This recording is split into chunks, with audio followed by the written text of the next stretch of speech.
Hola muchachos, muy buenas tardes o días o noche, dependiendo de cuándo quieran ver este repaso.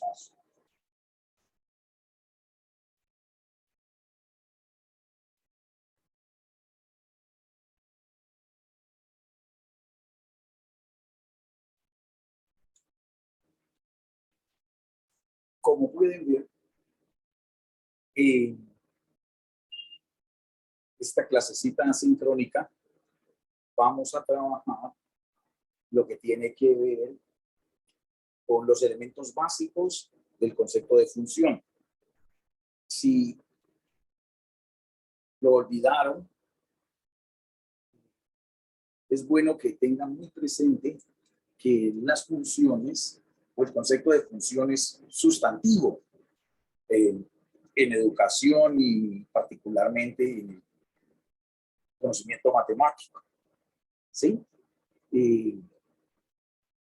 Desde lo que sucede en la cotidianidad hasta ya el rigor científico que se le pueda dar o que se le pueda trabajar. Por ejemplo,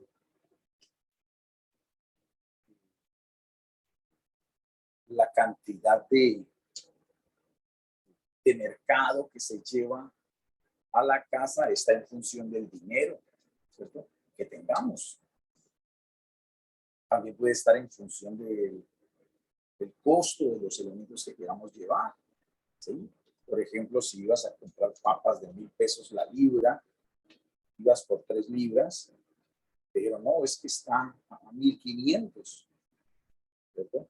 Entonces, inmediatamente, pues, si la plata estaba medida, pues no puedes comprar las 3 libras, porque pasó de 1,000 pesos la libra a 1,500. Entonces, ese es como coloquial, como en la vida diaria, lo que nos encontramos con el concepto de función, ¿de acuerdo? También, ya con un poco más de rigor, podríamos decir que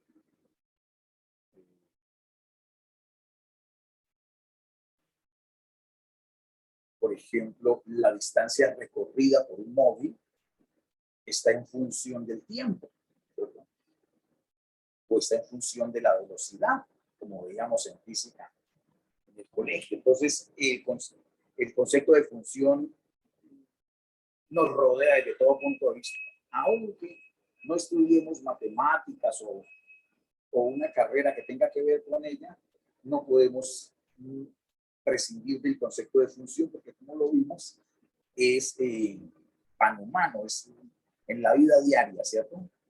Casi todos dependemos del tiempo, por lo menos ese nos gobierna, ¿cierto? Entonces, muy bien, muchachos. Entonces, vamos a decir que una función es la relación entre los elementos de un conjunto A, que llamaremos dominio, con un único elemento de un conjunto B llamado codominio. Aquí podrían mirar esto para que se hagan una idea, ¿sí? Hay unas flechas ahí. Seguramente las flechas les recuerdan a Sagitario, un signo del zodiaco, ¿cierto? ¿Por qué flecha y sagita son sinónimos? Y ahí viene el nombre de este diagrama sagital, ¿cierto?, porque tiene un diagrama de flechas.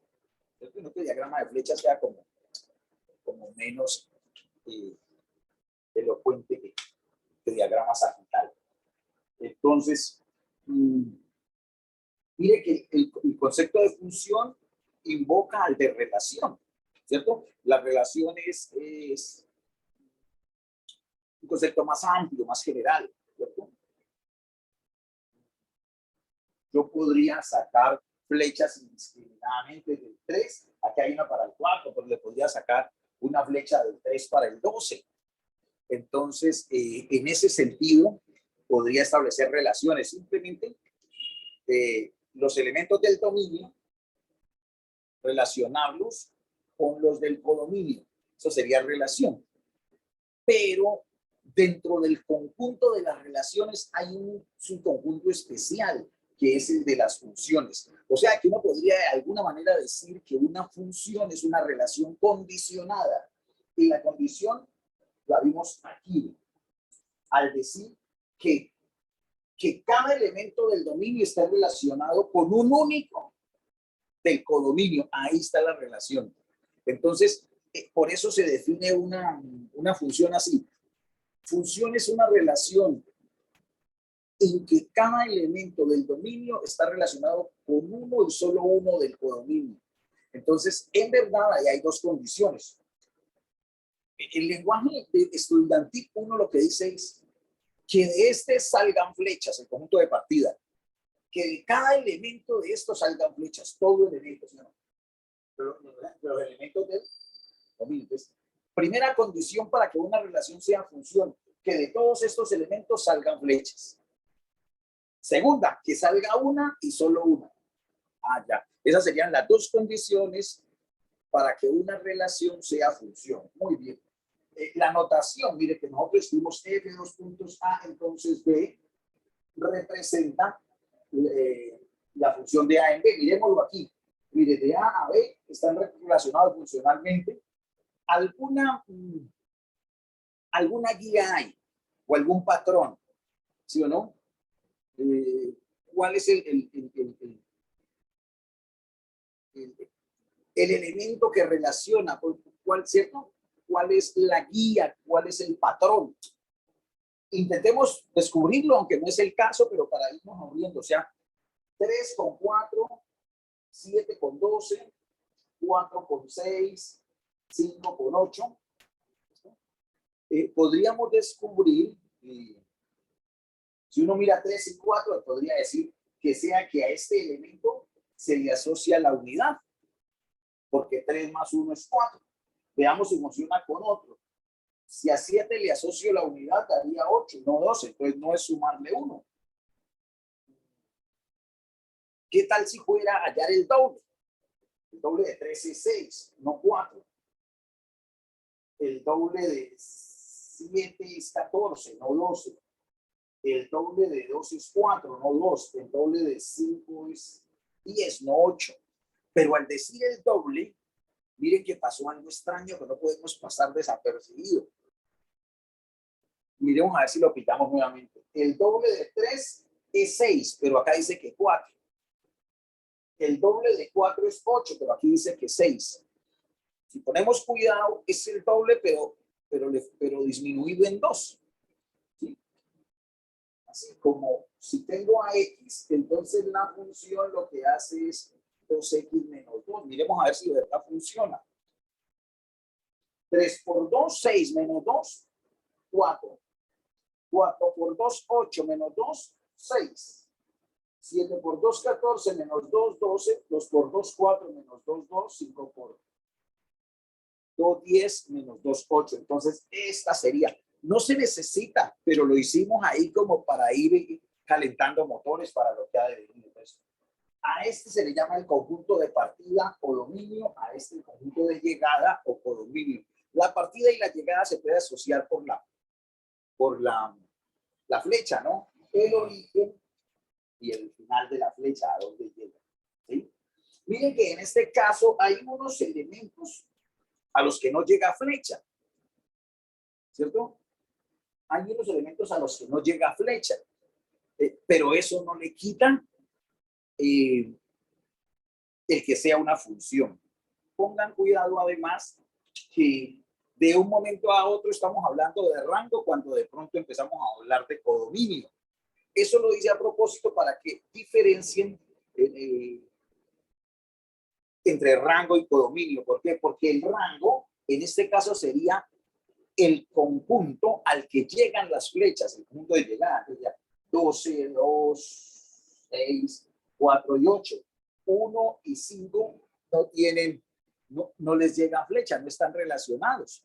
Entonces, miren, mientras que el rango es los elementos que están efectivamente relacionados, el codominio es todos los elementos del conjunto de llegada. Esa sería la diferencia. En muchas ocasiones el codominio y el rango pueden coincidir, Por ejemplo, si le quito el 5 y el 1, pues el codominio y el rango serían el mismo conjunto.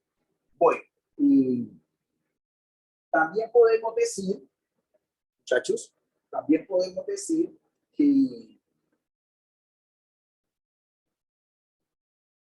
a veces en nuestra notación decimos Y o decimos f de x, son notaciones que utilizaremos. A x le llamaremos la variable independiente. ¿Por qué? Porque, por ejemplo, cuando nosotros tenemos una función, por ejemplo, y igual a x al cuadrado, para determinar el valor de y, le damos ciertos valores arbitrarios a x. ¿Qué pasa si x vale menos 2? Ah, menos 2 al cuadrado, 4, ya. Entonces y vale 4. Entonces, por eso a y o a f de x se le llama variable dependiente. La x es la variable independiente, aunque puede cambiar, sino que están las que más por generalidad se utilizan, x y y, pero pueden ser otras, ¿sí o no? Como por ejemplo, a igual a pi área al cuadrado.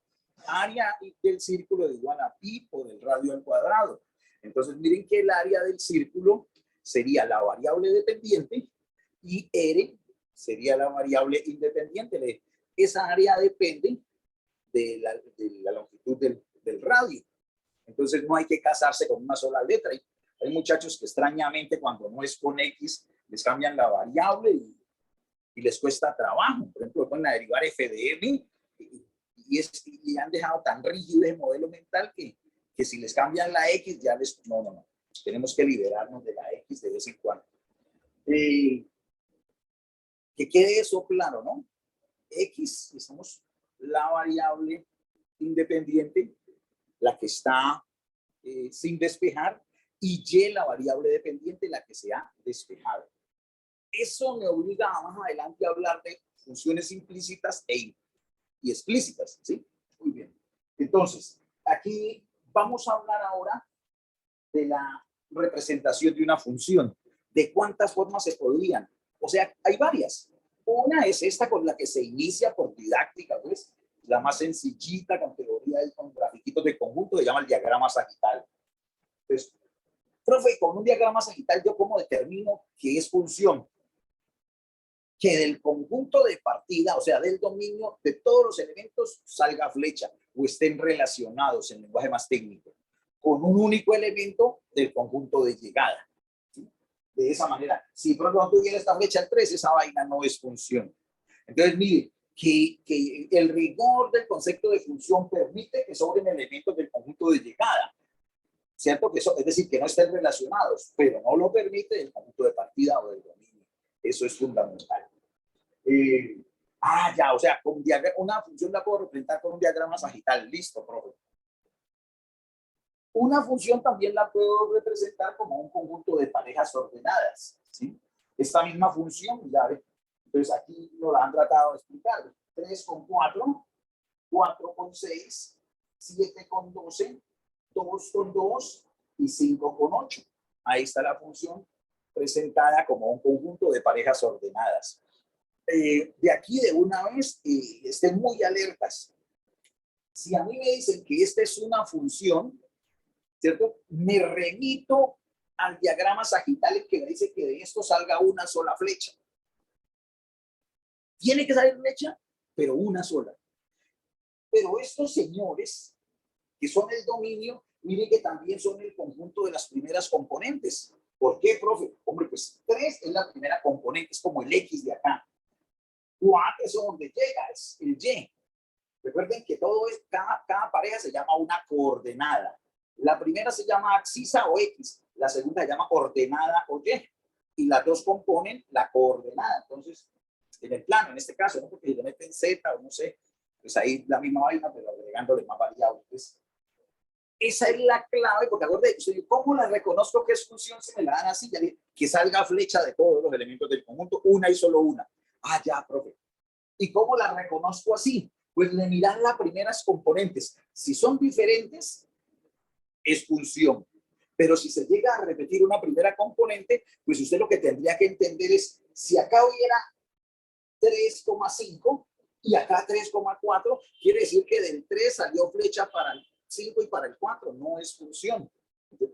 Ya es fácil entender. Si me la dan como conjunto de parejas ordenadas, no pueden haber dos parejas con la misma primera componente. Y la segunda sí, sí, mira que sí. Eventualmente podría llegar de 3 a 4 y de 4 a 4. Se cumple la condición que del dominio de todos salgan flechas y una y solo una. No me han dicho a dónde tiene que llegar. Muy bien. Entonces tenemos dos formas de representar una función. Como diagrama sagital, como conjunto de parejas ordenadas, pero también como una gráfica. ¿Bien? Ahí han dado una gráfica, una sección curva, una sección horizontal, se identifica con una función constante, y una línea recta descendiente, una función lineal dependiente negativa. ¿Sí? Vayan a ir retroalimentándolos con sequicos, retrotrayéndolos, ¿sí? Ya. Esto podría ser una parábola, un trozo de parábola, un brazo de parábola. No nos interesa especificar, solamente que reconozcamos que así también se puede dar una función como una gráfica en un plano cartesiano.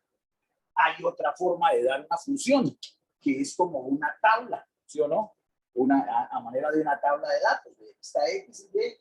Lo que nosotros hacíamos en el colegio, que tabulábamos para graficar, pues, la más utilizada. Otra forma de expresar una función es con una fórmula. ¿Cierto? Aquí tenemos la función y igual a raíz cúbica de 7 menos valor absoluto de x más 4. ¿Sí? Más 4. Mire que hay que hacer la pausa para que se sepa hasta dónde, porque si no se hace la pausa, usted podría pretender que es así. Ahora, si fuera así, pues se sumaría 4 y 7, 11, ¿cierto? Esa es como también otra lógica, pero hasta ahí es. ¿Cierto? ¿Sí? También se podría confundir si se lee mal, podría 7 menos valor absoluto de x más 4. Pues que quede aquí que la gente le sume el 4 dentro de la función valor absoluto. Recuerden, aquí tenemos que empezar a recordar detallitos. Esto es la función valor absoluto. Recuerden que es una V en su gráfico, ¿no? Recuerden que si y es igual a valor absoluto de x, entonces algún maestro podría decir y igual a valor absoluto de x. Al graficarlo, sería como graficar la recta y igual a x, pero flexionarla en el origen para que no quede negativo. ¿Cómo así, profe? Claro, como hallar del origen hacia el primer cuadrante ascendente, ¿cierto? Como la bisectriz del primer cuadrante. Esa es la gráfica de y igual a x para x mayor que 0. ¿Cierto? Mayor o igual que 0, para que quede el 0, pues. Pero si vos digamos, hallas su simétrica con respecto al eje Y, como si fuera un espejo el eje Y, ¡prum!, te queda una V, ¿cierto? Una V, esa es la función valor absoluto. ¿Qué la caracteriza? Pues que Y, o sea, la variable dependiente, no tiene parte negativa, es solamente de 0 hacia arriba, es positiva. Esa es la característica del valor absoluto, que es mayor o igual que 0. ¿Sí? Bueno, también vamos recordando unas funciones muy particulares, que son las funciones definidas a trozos, ¿cierto? ¿Cómo, profe? Ven a ver. Por ejemplo, aquí diré que esta función tiene 3 trozos. Es una función lineal dependiente negativa, o sea, es decreciente. Es decreciente, dice, o mejor dicho, es esta función lineal dependiente negativa, simplemente digámoslo así, si x es menor que 2. Miren que el 2 no pertenece, o sea, x no puede tomar el valor de 2. ¿Sí? Antes de 2, aquí se vuelve bien importante ese concepto, cuando entender eso, la completitud de los reales, se vuelve un poco difuso cuando te dicen que el 2, que no puede tomar el 2, en el límite toma el 2, entonces eso confunde porque uno le dice, ¿cuál número hay antes? Hay un número, pero no se sabe cuál es. Son densos, ¿cierto? La recta numérica es densa. Densa quiere decir que siempre vas a encontrar un número ahí donde quiera que toques. Todo punto corresponde a un número. Pero entonces eso se pone difuso. Acá lo que vamos a entender es simplemente eso, que el X no puede tomar 2, porque dice estrictamente menor que 2. Acérquelo tanto como quiera, como para ir parafraseando algo sobre límites. Acérquelo tanto como quiera al 2. 1,99999, pero no me toque el 2. Ese 2 no puede, en este pedazo, si hubiese que utilizar el 2 en esta primera sección no va en la segunda que sí tiene el igual, ¿cierto? Entonces esta primera sección X puede tomar valores desde menos infinito hasta 2 sin que sea 2. En la segunda sección de una función cuadrática incompleta porque no tiene término lineal, toma valores entre 2, ahí sí puede tomar el 2 porque tiene igual, y hasta 4 sin tomar el 4. Mírenlo bien, el 4 no pertenece a la segunda sección, pero sí pertenece a la tercera, que vuelve a ser una función lineal dependiente positiva, ¿no? Entonces, esta es otra función, es bien importante, es sencilla, solamente es ponerle cuidado. Profe, el rango es la suma de los rangos de estas 3 secciones, y el dominio es la suma, ¿cierto? Con mucho cuidado el concepto de suma que digo ahí, ¿cierto? El dominio es muy sencillo porque viene tomando valores desde menos infinito hasta 2, pero el 2 no lo toma. Queda como un hueco ahí, un punto faltante. La gráfica queda como le falta un punto, pero acá lo completa, desde el 2 hasta el 4. Y acá en este extremo queda un hueco en 4, en de X.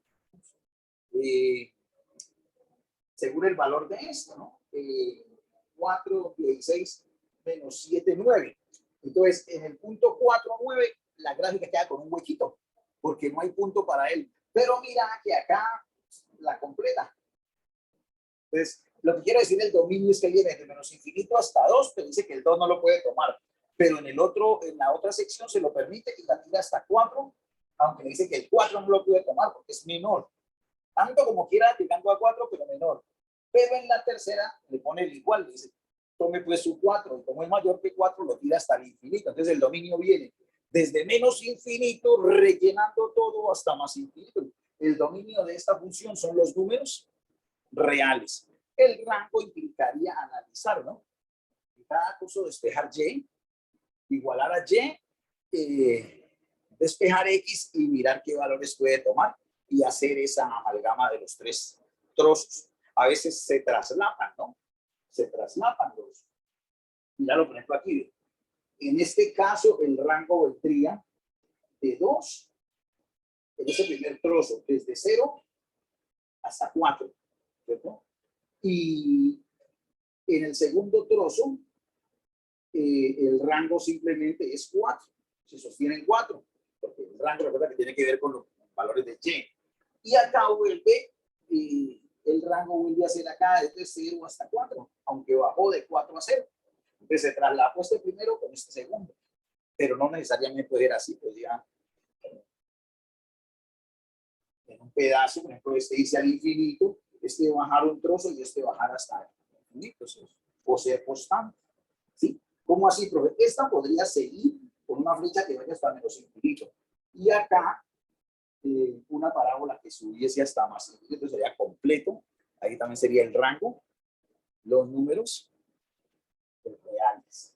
El dominio, pues se puede ver aquí en una gráfica, el dominio son los valores que toma X, y desde 0 hasta 8.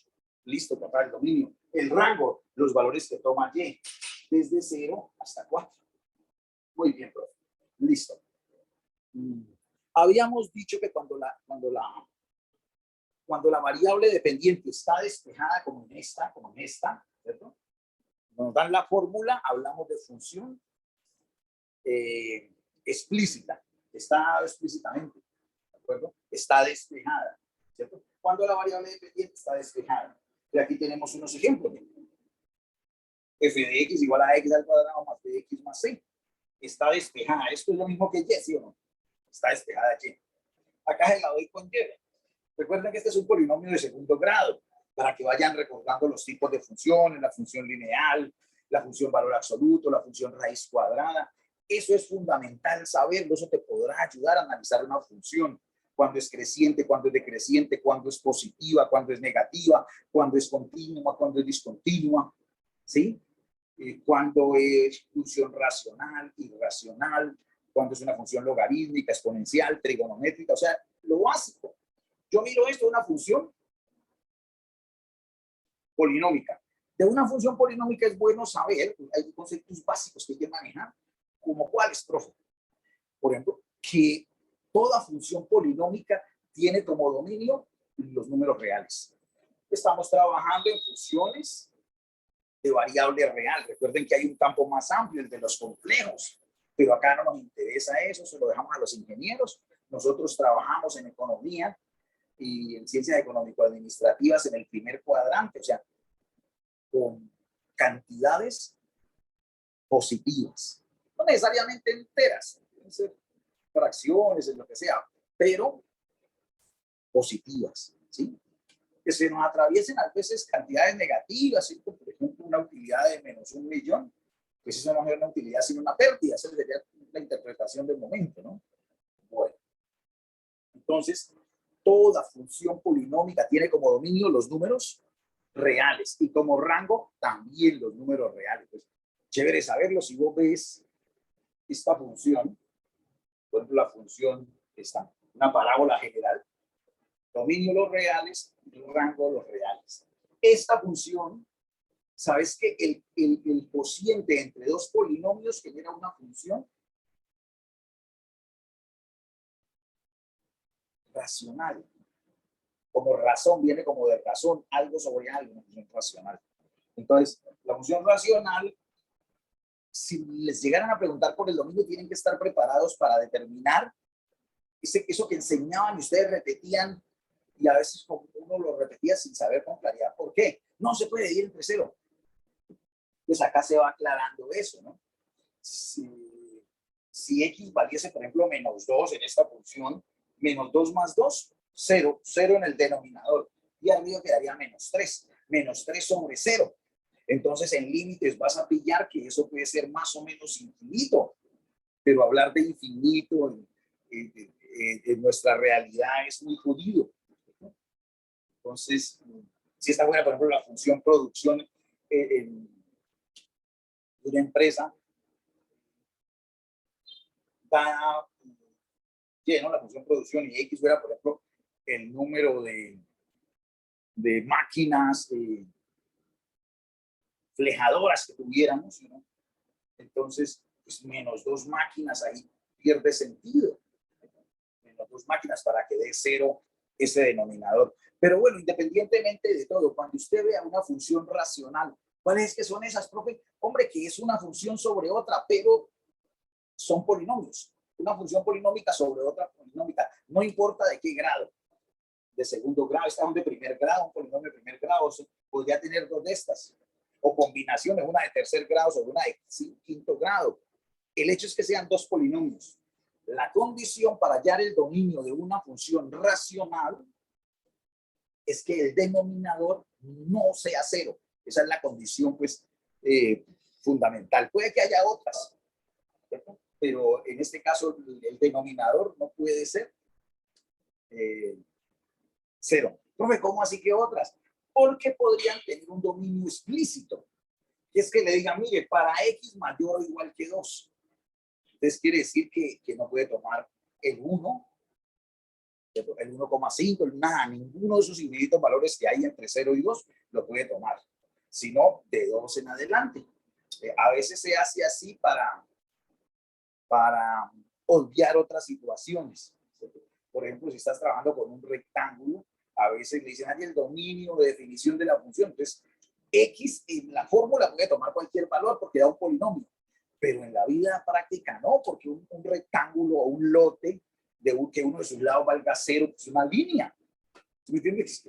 Base por altura y que la base vale 0, pierde sentido. Entonces, por eso, cuando te ponen a hallar eso, te dan el valor de una de las dimensiones, le llaman X, pero después le halle el dominio, es para ponerlo a pensar a usted de en qué sentido, porque matemáticamente puede tener sentido que valga 0 la X, pero en la práctica no, y eso depende de nuestro análisis, ¿no? Entonces, listo.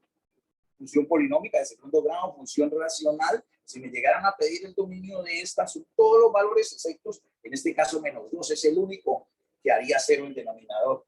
Y esta es una función definida a trozos, ¿cierto? En este caso, el dominio serían los números reales. ¿Por qué, profe? Porque este me lo tira desde 0 sin coger el 0 hasta -infinito. O sea, todos los reales negativos, ¿cierto?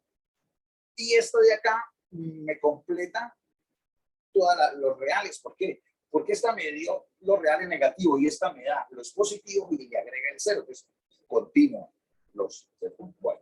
No, y el rango, pues al rango habría que despejar X o hacerle un análisis, o si tener la gráfica ya lo incluirías.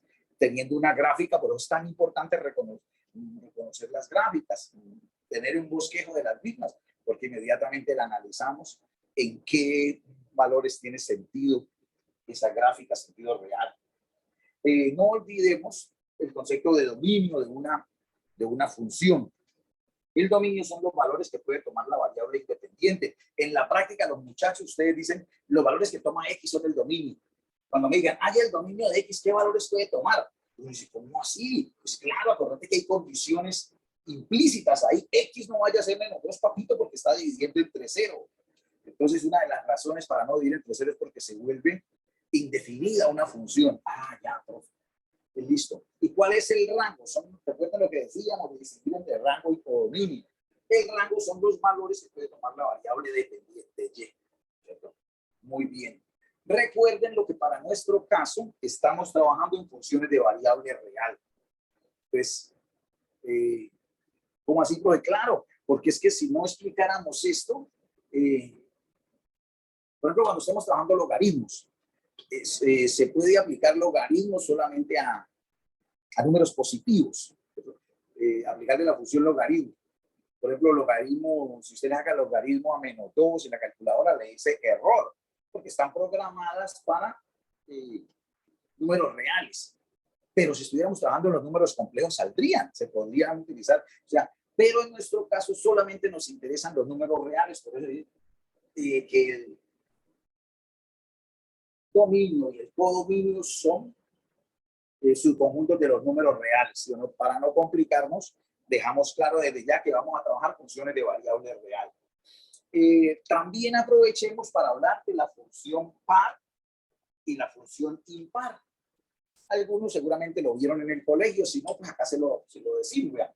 Se le llama función par a f de x si usted cambia x por -x y da lo mismo. No entiendo. Por ejemplo, imagínate, si tenés y igual a x al cuadrado. Esa es la función par por excelencia. Cuando te lleguen a olvidar, pues te acuerdas de esta. Entonces, ¿qué pasa si x vale 2? Pues 2 al cuadrado, profe, 2 al cuadrado es 4 allá. Si le metes un 2 a esa máquina funcional, ella te reporta o te entrega o te devuelve un 4. ¿Sí o no? Un 4. Muy bien. Un 4. Me acordé de mi amigo Osama, que estábamos tomando unas cervezas y a él le tocaba pedir la tanda y la muchacha nos lo miró pues para ver si iba a pedir y el hombre le dijo 5 cervezas y ella llegó con 4 y no ha caído en cuenta ni él ni ella que él le falta un dedo a Osama y él quería decir 5 pero pues tenía que ayudarse así. Entonces, bueno, pero ese es un chiste de nosotros. Entonces, si esa función le damos a x el dominio, el valor 2, ella lo eleva al cuadrado y nos entrega un 4. ¿Cierto? Entonces, cuando x vale 2, la función nos entrega un 4. ¿Cierto? Pero, ¿qué pasa si le metemos en vez de 2 menos 2? ¿Cierto? Estoy aplicando eso para que miren que da lo mismo. Menos 2 al cuadrado también es 4. Ah, ya, profe. Vale lo mismo que los mismos valores de y a diferentes valores de x. Entonces, a esas funciones se les llama función par. ¿Cierto? No es solamente esas, hay muchas, pero esta es la que más ayuda a recordar. Y recuerden que aquí le coloqué un asterisco para decirles una vez la simetría. Esta función, aquí por ejemplo podría estar el valor de 2 y 2. perdón, 2 y 4. Cuando x vale 2, la función vale 4. Si a esta función este eje y fuera un espejo, esta señora se vería acá así, ¿cierto? Entonces, mira que cada brazo de la parábola es simétrica con respecto al eje y. Cada brazo de la parábola, y acá tendrá el 2 negativo y acá también vale 4. ¿De acuerdo? Entonces, esa es la característica de una función par, que su gráfica es simétrica con respecto al eje y. ¿Cómo así? Claro que sí. Uno de los brazos de la simetría se aprovecha para muchas cosas. Entonces, si vos logras graficar a partir del vértice uno de los brazos, simplemente lo flexionás o lo reflejas mejor, te sale la función completa de la función par. Si fuera una función impar como x al cubo, uno podría decir, entonces la función impar de seguro es simétrica con respecto al eje x. No, es simétrica con respecto al origen, ¿cierto? Por ejemplo, y igual a x al cubo, ella al graficarla nos queda algo más o menos así. Entonces, como dos parábolas, ¿no? Si la completaras sería. Entonces, mira, de esa forma, cuando están viendo superficies cuádricas, es que la parábola y igual a x al cúbico le llaman parábola cúbica y se junta con, mejor dicho, se forma con dos semiparábolas, una que abre hacia abajo y una que abre hacia arriba. Este es fácil de acordar que es esta de arriba. Pero no se toma este pedacito a la izquierda del eje Y, sino el de acá. Y esta se toma de la izquierda y no el de la derecha. Entonces este no se toma y esta no se toma. Entonces sale, esa sería. Entonces mira que ella,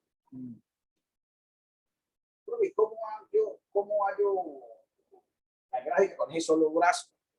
Entonces la jugada sería, para que una gráfica sea simétrica con respecto al origen, al punto 0, 0, mejor dicho, entonces en verdad es hacer dos reflexiones, una con y otra con X. Pueden ser al contrario, una con X y otra con no. O sea, se pueden permutar las reflexiones.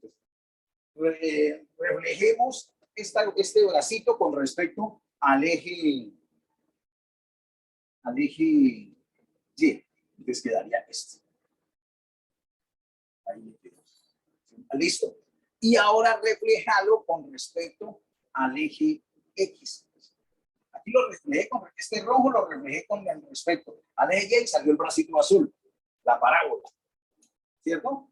Y ahora lo voy a reflejar con respecto al eje X. Entonces, este se vería acá, esta señora azul se vería así. Y entonces ya quitamos esta. Y ahí tienen. Entonces, dos reflexiones X y Y es lo que se llama una gráfica simétrica al origen. ¿Cierto? Y si la haces al contrario, si primero reflejas esta con respecto al eje X, te quedaría este. Y después la reflejas con Y y vuelve a llegar a lo mismo. Entonces, el orden en que hagas las reflexiones del bracito de parábola no es importante, se llega a lo mismo. Muy bien, conmutativa esas rotaciones. Entonces, eso era para hablarles. Una función par, vos la determinás si al cambiar X por menos X, yo lo hice con numeritos aquí, con 2 y menos 2 para que les sea más fácil. Pero en general es X por menos X. ¿Cierto? Que no se altera, la función sigue asumiendo el mismo valor si cambias 4 por menos 4, 7 por menos 7, menos 8 por 8, X por menos X en general. Si eso se cumple, f de X será una función par. Profe, ¿y cuándo es impar así como X al cubo?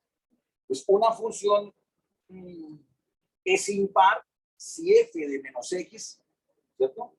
Es igual a menos f de X. ¿Me entiendo, profe? Si yo tengo esta función y igual a X al cubo, ¿cierto? Entonces metamos, ¿qué pasa si equivale? Digamos esto, para que quede más fácil, f de X igual a X al cubo. ¿Qué será f de menos 2? f de menos 2 es menos 2 al cubo, menos 2 por menos 2 por menos 2 tres veces. Menos por menos da más por menos da menos. Menos 2 por 2, 4 por 2, 8. ¿Va? Menos 8. Ah, ya. F de menos 2 es igual a menos 8. ¿Y qué será f de 2? Pues f de 2 es 2 por 2 por 2. Es 8. Entonces se puede concluir, mira, aquí. F de menos X, en vez de menos 2 voy a colocar la generalidad F de menos X. F de menos X es igual a menos F de X. Porque F de X es 8, entonces es menos F de X. F de menos X. F de menos X, que nos dio menos 8, es lo mismo que con A. Entonces, los pelados dicen, ah, ya, una función es impar si es como si se multiplicara por menos 1, ¿cierto? Sí, si se multiplicara por menos 1, o sea, queda negativa, pero cuando el argumento cambia de signo.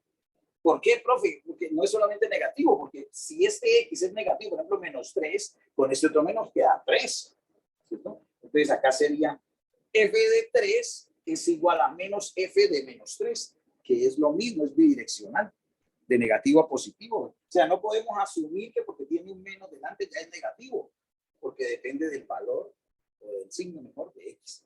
Bueno, muchachos, entonces ahí tenemos un repaso bastante simple y raudo de funciones.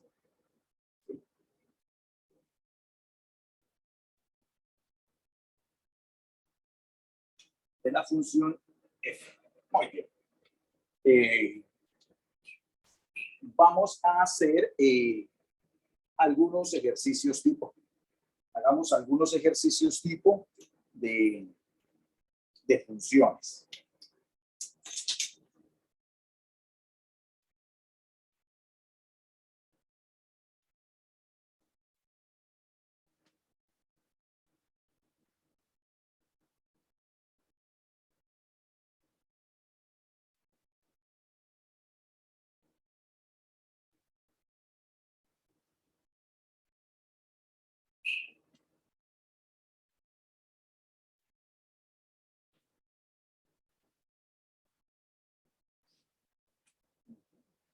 Por ejemplo, H, el dominio de 1. F de X es igual a 3X al cuadrado menos 5. 2. Y igual a valor absoluto de X. 3. Y igual a raíz de X. 4.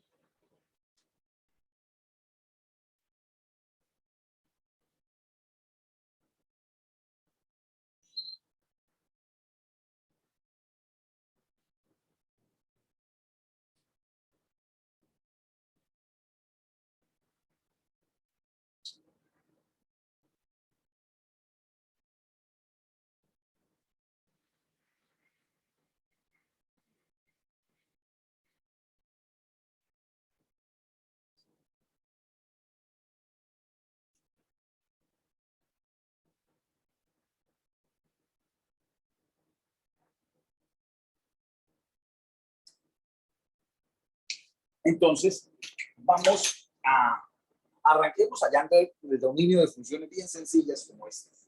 ¿Sí? Recuerden el consejo del profe. Traten de empezar a hacer ejercicios o a mirar, a repasar ejercicios de las gráficas de las funciones fundamentales. ¿Cierto? Por ejemplo, esta gráfica implicaría un cierto esfuerzo a mano, pues, ustedes la hacen. La máquina aquí es importante, esas aplicaciones, pero no vayan a dejar que sustituya su pensamiento y su análisis, porque si a ella la máquina es dañina.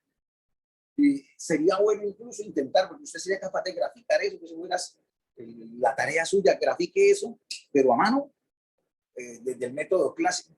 No, profe, pero pues ya para qué, si ya la máquina se la meto a gráfica, 1 minuto y ya está la gráfica, con cortes, con todo. Claro, pero es que el peligro está en que te quedes con que la máquina la hace, porque la máquina no te da la claridad conceptual que sí te da el luchar con ella, el ver los rompimientos, ¿sí? Los conceptos de continuidad.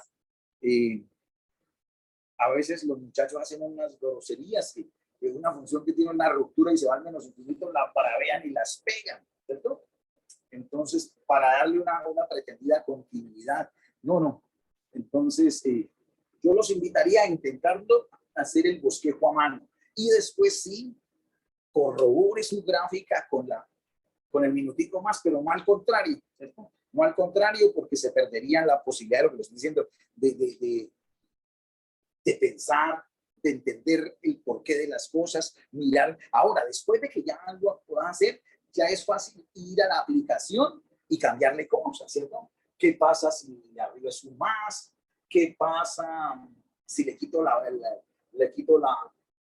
el denominador, le quito el término constante? ¿Qué pasa si le quito el término lineal? ¿Qué pasa si le quito el término cuadrático? Mirar es eso, y eso te da una claridad conceptual importante. ¿Sí? Por ejemplo, esto. Aquí nos están diciendo que hay el dominio de la función raíz cuadrada. Si usted sabe la gráfica, esa curvita, así creciente,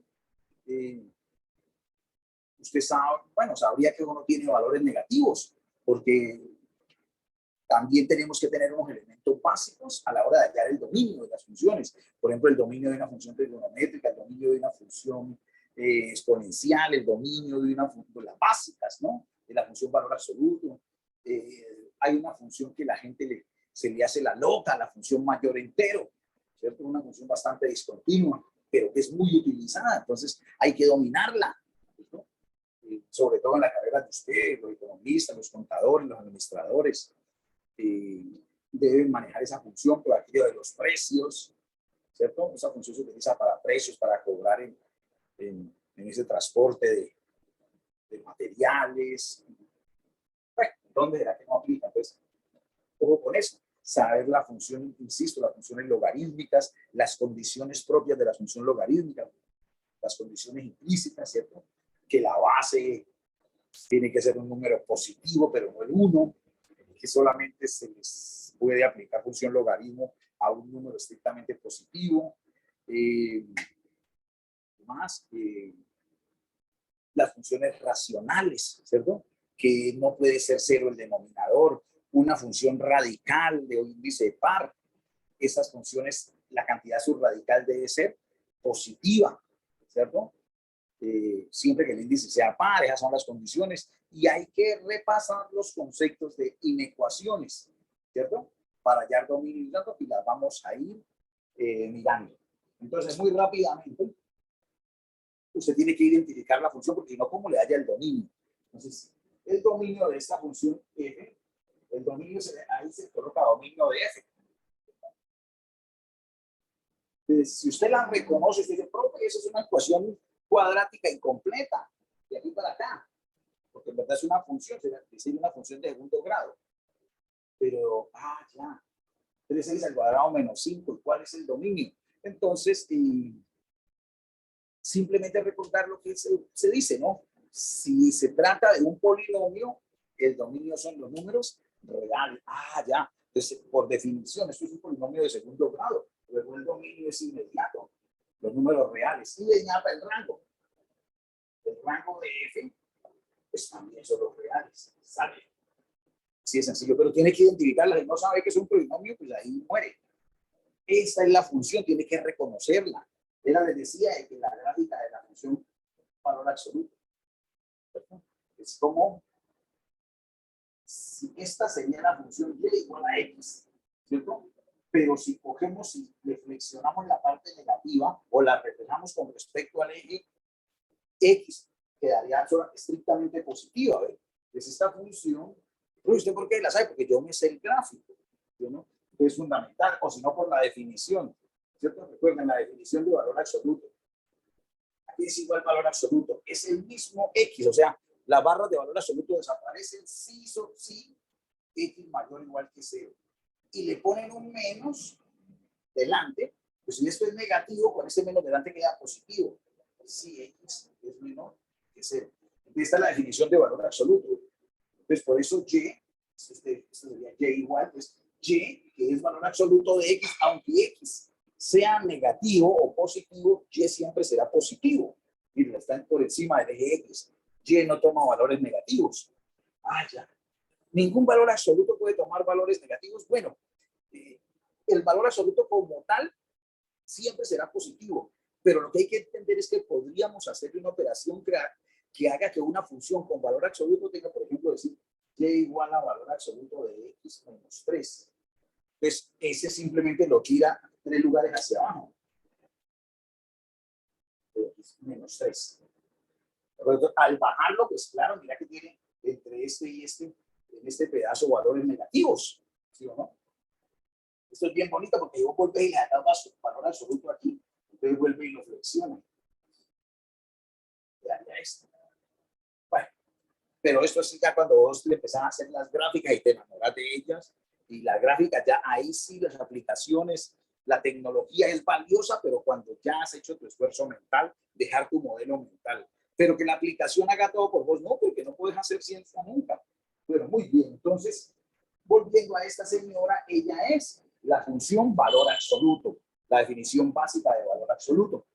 Y nos dice que x, si x es positiva, entonces valor absoluto sobrarían las barras. Si x es positiva no tenemos problema, pero si x fuera negativa, entonces el valor absoluto, para poder eliminar las barras hay que ponerle un menos delante a la x.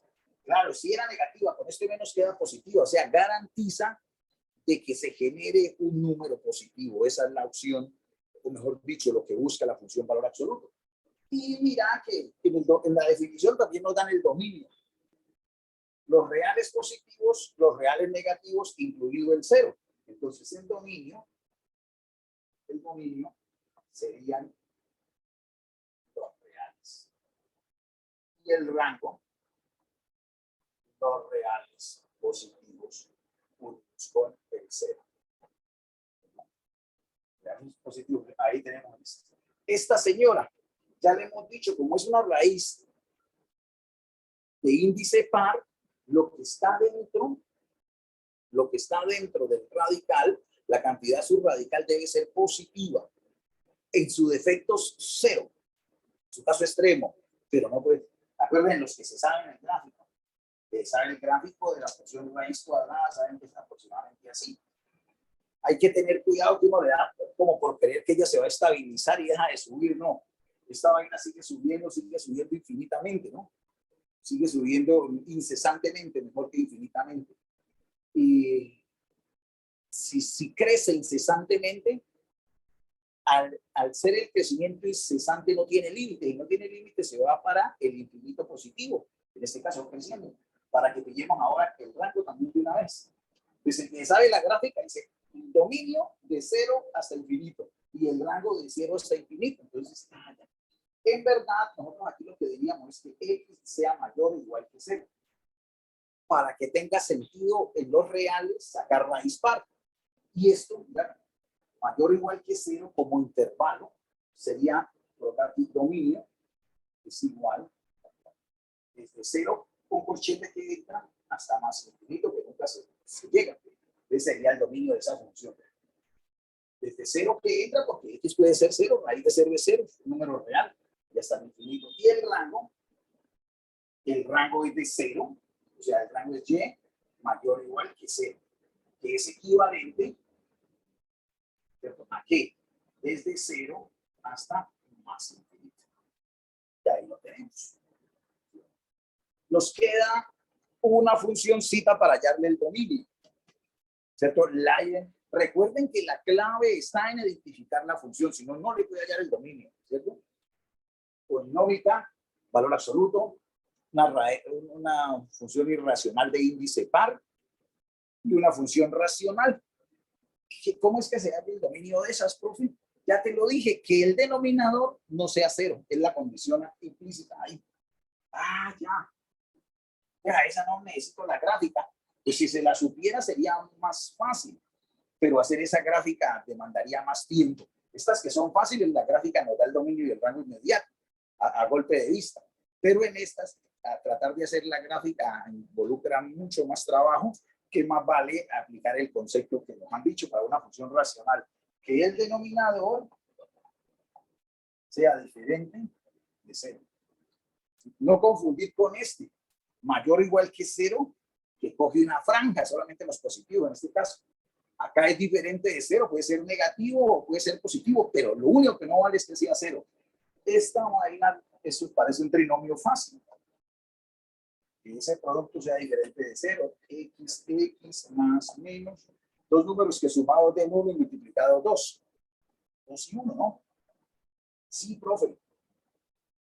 Entonces, este denominador no debe ser cero. ¿Cierto?